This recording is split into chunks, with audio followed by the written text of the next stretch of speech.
അപ്പോ പള്ളുരുത്തി സ്കൂളിലെ ഹിജാബ് വിഷയത്തിൽ ഇടപെട്ട SDP-യുടെയും കുട്ടിയുടെ രക്ഷിതാവിന്റെയും മുഖം മൂടി അഴിഞ്ഞു വീഴുന്നു. ഇന്നലെ താമരശ്ശേരി ബിഷപ്പിനെ ലഭിച്ച തീവ്രവാദികളുടെ ഭീഷണിക്കത്ത് ഹിജാബ് വിഷയത്തെ അനുകൂലിച്ചവരെ NIA-ക്ക് മുന്നിലെത്തിക്കും എന്നുള്ള വാർത്തകളാണ് പുറത്തേക്ക് വരുന്നത്. നമസ്കാരം. അപ്പോ വരും ദിവസങ്ങളിൽ കേരളത്തിൽ NIA-ക്ക് പണി കൂടുന്നു എന്നുള്ള വാർത്തയാണ് പുറത്തേക്ക് വരുന്നത്. അതായത് നിങ്ങൾ എല്ലാവരും കണ്ടിട്ടുണ്ടാവും, ലോകത്ത് ഏത് സ്ഥലത്ത് തീവ്രവാദ ആക്രമണം നടന്നു കഴിയുമ്പോഴും അത് പൂർത്തീകരിച്ചതിന് ശേഷം ചില സംഘടനകൾ, അതായത് അൽ-ഖ്വയ്ദ, ISIS അങ്ങനെയുള്ള സംഘടനകൾ അതിന്റെ പിതൃത്വം ഏറ്റെടുക്കുന്നു എന്നും പറഞ്ഞ് രംഗത്ത് വരും. സമാനമായിട്ടുള്ള രീതിയിലാണ് കേരളത്തിലും ഇപ്പോൾ ഒരു സംഘടന രംഗത്ത് വന്നിരിക്കുന്നത്. ഇതിലൂടെ ആദ്യം തന്നെ നമ്മൾ മനസ്സിലാക്കേണ്ടത് കേരളത്തിലടക്കം പ്രവർത്തിച്ചു കൊണ്ടിരുന്ന നിരോധിക്കപ്പെട്ട സംഘടനയായിട്ടുള്ള പോപ്പുലർ ഫ്രണ്ട് ഓഫ് ഇന്ത്യ അഥവാ PFIക്ക് ഒരു കുഞ്ഞ് ജനിച്ചിരിക്കുന്നു എന്നുള്ളതാണ്.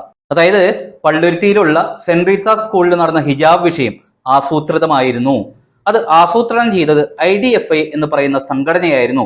മാത്രമല്ല, നിരോധിക്കപ്പെട്ട PFIയുടെ പിന്തുടർച്ചക്കാരാണ് തങ്ങളെന്നും ഈ സംഘടന അറിയിച്ചിരിക്കുന്നു.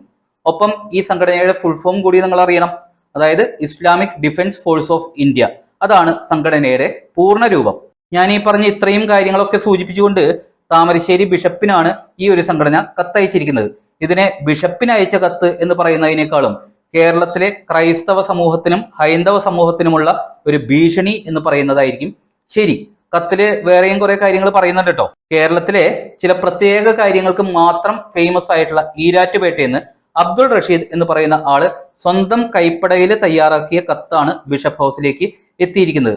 ബിഷപ്പ് ഹൗസിൽ നിന്ന് അത് പോലീസിലേക്ക് കൈമാറി. ബിഷപ്പ് ഇപ്പോ ഓസ്ട്രേലിയയിലായതുകൊണ്ട് അദ്ദേഹത്തിന്റെ സെക്രട്ടറി മൊഴി നൽകും എന്നാണ് അറിയിച്ചിരിക്കുന്നത്. മാത്രമല്ല, പോലീസ് അന്വേഷണവും ആരംഭിച്ചിട്ടുണ്ട്. പോലീസ് അന്വേഷണമൊക്കെ അതിന്റെ വഴിക്ക് നടന്നോട്ടെ. പക്ഷേ ഇവിടെ നമ്മൾ വിശകലനം ചെയ്യേണ്ട ചില കാര്യങ്ങളുണ്ട്. അതിലേക്ക് കടക്കുന്നതിന് മുൻപ് കത്തിലെ മറ്റു സൂചനകൾ കൂടി നമ്മളൊന്ന് കേട്ടിട്ട് പോകണം. അതായത് പള്ളുരുത്തി സ്കൂളിലെ ഹിജാബ് വിഷയം എന്തിന് ഉയർത്തിക്കൊണ്ടുവന്നു എന്നുള്ളതിന് വ്യക്തമായിട്ടുള്ള ഒരു കാരണം കത്തില് പറയുന്നുണ്ട്. നിങ്ങൾക്ക് എല്ലാവർക്കും അറിയാം, ഭരണത്തിൽ വന്നിട്ട് കഴിഞ്ഞ 9 വർഷവും മുസ്ലിം മതപ്രീണനം മാത്രം മുഖമുദ്രയാക്കി കേരളം ഭരിച്ചുകൊണ്ടിരുന്ന പിണറായി വിജയൻ സർക്കാർ പെട്ടെന്ന് ഒരു നിമിഷത്തിൽ ആഗോള അയ്യപ്പ ഭക്ത സംഗമം എന്ന് പറയുന്ന ഒരു പരിപാടി സംഘടിപ്പിച്ചിട്ടുണ്ടായിരുന്നു. അതിൽ പ്രസംഗിക്കുമ്പോൾ കേരളത്തിലെ ഹൈന്ദവ സമൂഹത്തോടുള്ള സ്നേഹം പിണറായി വിജയന്റെ ചുണ്ടുകളിലൂടെ ഒഴുകുകയായിരുന്നു. ഒപ്പം കേരളത്തിലെ പ്രമുഖ ഹൈന്ദവ സാമുദായിക സംഘടനകളായിട്ടുള്ള SNDP, NSS, KPMS അങ്ങനെയുള്ള സംഘടനകളെ എല്ലാം ചേർത്ത് പിടിച്ചുകൊണ്ട് കേരളത്തിലെ ഹിന്ദുക്കളുടെ ഒരേ ഒരു രക്ഷകൻ CPM-ഉം താനുമാണ് എന്നുള്ള സന്ദേശം നൽകാനും പിണറായി വിജയൻ മറന്നിട്ടുണ്ടായിരുന്നില്ല.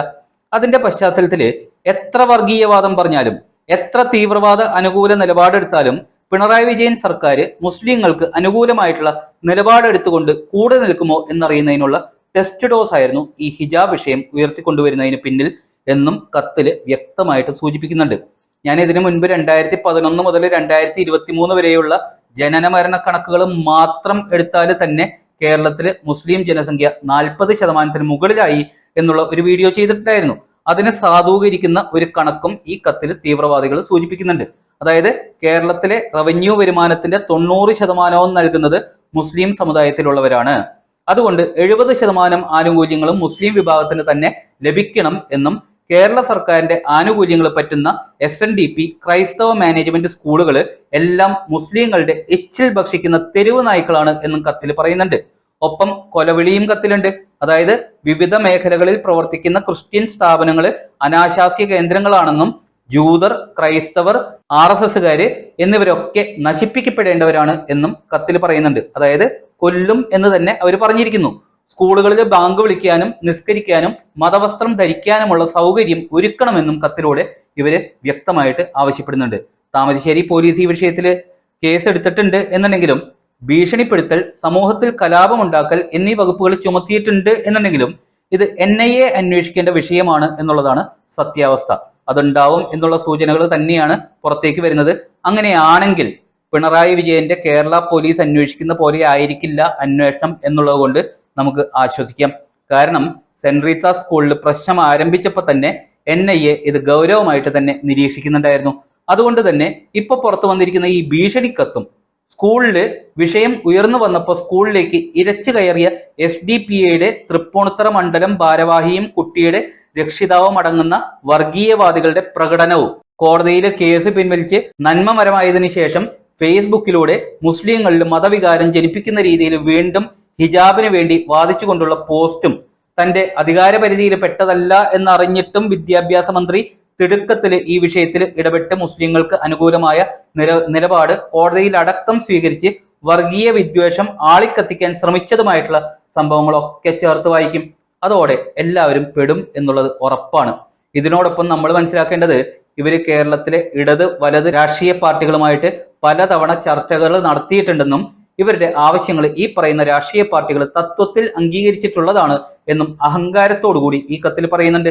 ഒപ്പം ഇങ്ങനെ ഒരു കത്തയച്ച് മാധ്യമ ശ്രദ്ധ നേടിയെടുത്ത് PFIക്ക് പകരം പുതിയ സംഘടന നിലവിൽ വന്നിരിക്കുന്നു എന്നുള്ളത് ഉറങ്ങിക്കിടക്കുന്ന PFI സ്ലീപ്പർ സെല്ലുകളെ അറിയിക്കുക എന്ന ലക്ഷ്യവും ഉള്ളതായിട്ട് വേണം നമ്മൾ മനസ്സിലാക്കാൻ. ഒപ്പം കേരളത്തിൽ ബാക്കി വരുന്ന 60% ജനങ്ങൾ ഒരുമിക്കേണ്ട സമയം അതിക്രമിച്ചിരിക്കുന്നു എന്നുള്ള സൂചനയായി കൂടി ഇതിനെ നമ്മൾ എടുക്കണം. മാത്രമല്ല ഇതിനെ വളരെ ഗൗരവതരമായിട്ടുള്ള വിഷയമായി കണക്കാക്കി എല്ലാ ഹൈന്ദവ ക്രൈസ്തവ സംഘടനകളും സഭകളും ശക്തമായിട്ടുള്ള NIA അന്വേഷണം ആവശ്യപ്പെടണം എന്നുള്ളത് കൂടി ഞാൻ ഇവിടെ അഭ്യർത്ഥിക്കുകയാണ്. NIA കേരളത്തെ രക്ഷിക്കും എന്ന് തന്നെ നമുക്ക് കരുതാം.